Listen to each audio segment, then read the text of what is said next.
আফিম যুদ্ধের ভিডিওতে আমি বলেছিলাম ইংরেজদের অর্থাৎ ইংল্যান্ডের নৌবহর কতটা শক্তিশালী ছিল সেই বিষয়ে একটা ধারণা দিয়েছিলাম, অর্থাৎ মানে বলেছিলাম জাস্ট যে তারা সে সময় বাজেও ছিল।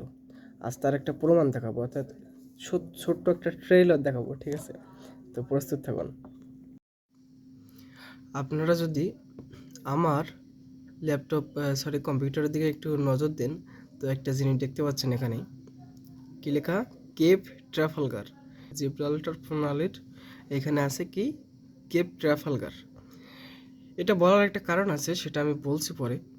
তো এটা কোথায় অবস্থিত? এটা হলো স্পেন, ঠিক আছে? এটা পর্তুগাল, এটা স্পেন। স্পেনের উপকূল, এটা আছে একটা উপকূল। তো স্পেনের উপকূলে এই কেপ ট্রাফালগার অবস্থিত। এখন এটা বলার কারণ হলো, আচ্ছা কারণটা একটু পরেই বলি। এবার এখান থেকে আপনারা দেখেন এটা পর্তুগাল, এইখান থেকে যাক এটা আছে সাইডে আটলান্টিক, উত্তর আটলান্টিক।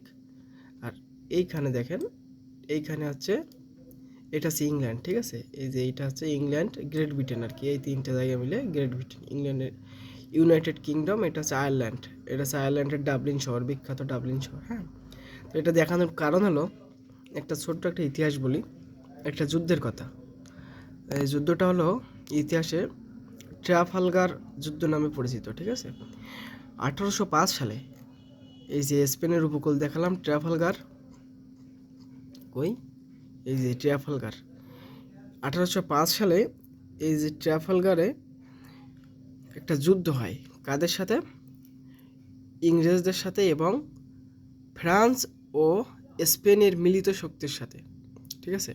ইংরেজদের নেতৃত্ব দেয় নেলসন এবং ফ্রান্সের তখন ছিল নেপোলিয়ান, দ্য গ্রেট নেপোলিয়ান। ফ্রান্সের নেতৃত্ব দেয় নেপোলিয়ান এবং ফ্রান্স ও স্পেন একই সাথে যুদ্ধ করে কাদের বিরুদ্ধে? ইংরেজদের বিরুদ্ধে, ঠিক আছে? তো এই যুদ্ধে জয়ী হয় ইংরেজরা। এখন এখানে যেটা মূল কথা, স্পেন কিন্তু কম শক্তিশালী না, ঠিক আছে? 1500 শতাব্দীতে স্পেন পুরো পৃথিবীর অর্ধেক দখল করে ফেলছিল। সুতরাং স্পেনকে খাটো করে দেখার কোনো কারণ নেই। একই সাথে ফ্রান্সও কিন্তু তৎকালীন সময়ে যথেষ্ট উপনিবেশ ছিল, অনেক উপনিবেশ ছিল, অর্থাৎ ফ্রান্সও যথেষ্ট শক্তিশালী। এখন এই যে এইখানে এই যে ইউনাইটেড কিংডম, এইখান থেকে সমুদ্রপথে এসে এই দুইটা পরাশক্তির কাছে যুদ্ধ করে জেতা, এটা কিন্তু ভাবাটা যতটা সহজ, এটা কিন্তু বাস্তবে অনেক কঠিন, ঠিক আছে? এটা কমপক্ষে 3000 নটিক্যাল মাইলের কাছাকাছি দূরত্ব। তো ওইখান থেকে এই দূরত্বে এসে যুদ্ধ করে জয়লাভ করা, এটা কিন্তু সহজ কথা না। তো এইখান থেকে একটা ধারণা পাওয়া যায় আসলে তৎকালীন সময়ে ইংল্যান্ডদের অর্থাৎ ইংরেজদের নৌবাহিনীর শক্তিশালী কী পরিমাণে ছিল, ঠিক আছে? ইংরেজ নৌবাহিনীর নাম শুনলে তখন সবাই ভয় পাইতো। তো এজন্য মূলত ভিডিওটা বানাইছি, এই যে ছোট্ট একটা বিষয়টা দেখানোর জন্য আর কি। ধন্যবাদ।